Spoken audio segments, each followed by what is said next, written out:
Assalamu alaikum jama'a, barkanku da sake dawowa sabon bidiyo na. A yau zan nuna muku kalar ɗaurika guda 4 wanda ake yi da mayafin chiffon.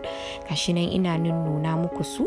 Kada ku manta ku danna subscribe, like da kuma comment, kuma kada ku manta ina son ku sosai saboda support da addu'a da kuke min. Gashi nan na ɗan lankwasa bakin dankwalin, na saka shi a karkace yanda kuke gani, sai na zagayo da shi sai na ɗau ɗaya ɓarin zan ɗora shi a saman kaina yanda zai bani V. Wannan shine abin da nake nufi. Gashi nan ya bani V, sai na gyara shi yanda ɗan kunne na zai fito, sannan kuma sai na zagayo da shi ta bayan kaina na ɗauko abin da ake ce ma office pins. Zan makale shi da shi. Gashi nan zan saka shi. In kun lura a kwance na saka shi ba a tsaye ba, ko a tsaye kuke sawa shi yasa yake faduwa, saboda mutane da yawa suna mun tambayoyi me yasa yake faduwa idan aka zo makale dan kwali da shi. Akwai sides guda biyu, ga guntu ga kuma dogo. Zan fara daukan guntun side din na mummurde shi. Gashi nan ina bin shi ina mummurdewa. Kada ku manta idan ba ku danna subscribe ba, ku danna subscribe saboda ku dinga ganin sababbin videos ina. Sannan sai na sa office pin na matse shi, wannan guntun da na nannaɗe sai na ɗauko dogon sai na bi da shi ta samansa, shi ma kuma na mummurɗe shi. Gashi ne ina mummurɗewa, sai na zagayo da shi na saka mishi office pin na matse shi saboda ya zauna sosai yanda ba zai faɗi ba. Sai na ƙara gyara saman, na ƙara sako da shi yanda shi ma zai bani kamar V. Gashi nan wannan shine wato ɗauri na farko, wato style na farko kenan. Yanzu za mu shiga style na biyu, inda ne amfani da wancan yanayin ɗaurin ɗankwalin mai V na farko wanda zan yi amfani da shi a gaba ɗaya ɗaurika 4 da zan yi. Gashi nan shi ma sai nake mummurɗa dogon side ɗin, nake tabbatarwa bakin da yake da gashin nan bai fito ba. Idan ba ku danna notification button ba, yana da kyau ku danna, saboda idan na saka sababbin video za ku ga notification a wayar ku cewa na saka sabon video.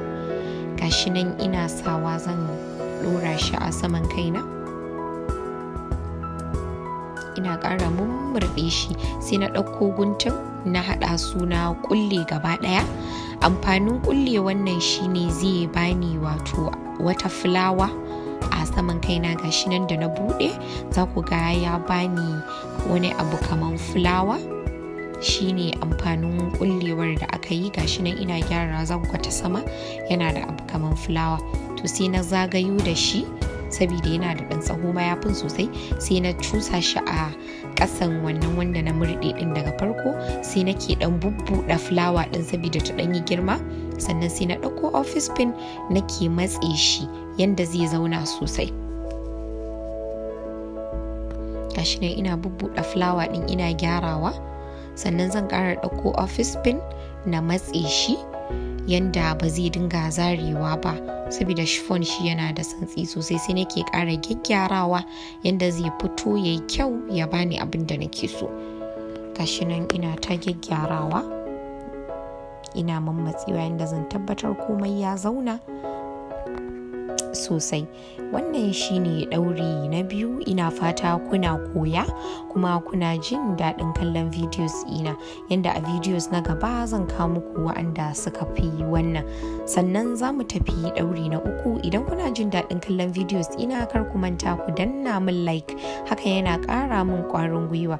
Gashi nan sai na zagayo da ɗayan ne mishi pleats, wato wannan ɗan lankwasa da layin da kuka gani na saman kaina, wanda mayafin ne shi kan shi ya yi forming din wannan lines din da na dan tattare shi kaɗan. Gashi nan za ku ga yanda ne a wannan, shine yanda ne a ɗayan da na sawa pin. Gashi zan ga kawai dan tattare bakin na yi, sai ya bani layin. Sai na zagayo da shi ta bayan kaina na cuccusa shi yanda gefe da gefen zai dan cuccuko ɗaurin yayi kyau. Kafin na saka office pin na matse shi saboda santsi kada ya faɗi. Gashi nan ina sa mishi office pin ina gyarawa. Wannan shine dauri na uku, gashi nan yayi sosai ya kuma bada V a gaban kan yanda ake so, ga gefe da gefen shi nan ina nunawa. Yanzu za mu tafi style na hudu, wato dauri na hudu kenan. Gashi nan ina daukan daya daga cikin side din dankwalin na nunko shi, gashi nan zan sa mishi office pin na danne shi. Ga office pin din nan zan sa shi na danne. A bidiyo na gaba insha Allahu wanda ya danganci dauri zan muku dalla yanda ake amfani da office pin, yanda za ku sa shi ba tare da ya cire ba. Sai na zagayo da ɗaya side din na kulle inda na yi pinin, saboda kar a ga me na yi, kar a ga yanda aka yi wannan na ɗaya side din ya shiga wanda nake pinin yanzu. Gashi nan na yi pinin din shi ma. Sannan zan ɗauko na wannan gefen da nake yi na lallankwasa shi, na yi abin da ake kira raffle da turanci, wanda ban san sunan shi da Hausa ba. Gashi nan ina lallankwasawa, zan bi su da office pin gaba ɗaya. Sai na gama lallankwasawa in daddanne su saboda su zauna sosai. Gashi nan ina ta bin su da office pin ina dannewa. Kada ku manta, zan ƙara tuna muku ku dinga sa office pins ɗinku a kwance kafin na tutorial na nuna muku yadda ake sawa ba a tsaye ba. Shine pin ɗin zai zauna kuma ɗaurin ba zai warware ba, kamar yadda kuka yi min complain a baya. Gashi nan ina ta haɗa raffle ɗina. Raffle shi dama in mutum ba shi da isasshen pin ma kada ya yi shi, saboda shi yana buƙatar pins da yawa in ana so ya yi kyau, ya yi yanda ya kamata. Gashi nan ina bin su ina daddannewa. Insha Allahu zan fito muku da sababbin videos akan yanda za ku gyara fatar ku, yanda za ku goge tabo ba tare da kwalliya ba, kuma fuskar ku ta dinga sheki tana kyau ko da ba ku yi kwalliya ba. Ya kamata idan kuna amfani da pin gurin yin dauri ku dinga kula da hannayenku yanda ba zai ji muku ciwo ba ko kuma ya cake ku. Sai an bi shi a hankali, an mishi dabara. Gashi nan zan zagayo da wannan ta baya, sannan shi ma in sa mishi pin in makale shi.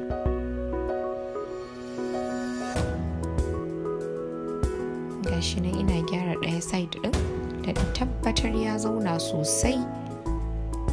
Sannan sai nake ci gaba da saka pins ina a raffle ina saboda ya zauna sosai, kada ya warware, saboda dankwalin chiffon ba kamar dankwalin atamfa bane, yana da santsi. Dankwalin atamfa shi yana da tauri, ana sa mishi pin yake zama, ba kamar dankwalin chiffon ba.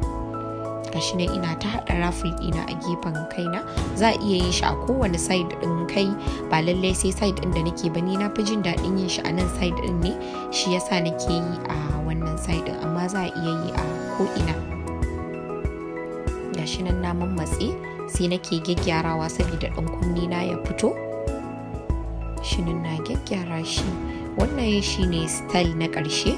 Ina fatan za ku ci gaba da bani support, addu'o'i da kuma comments ɗinku, saboda yana ƙara mun ƙarfin gwiwa.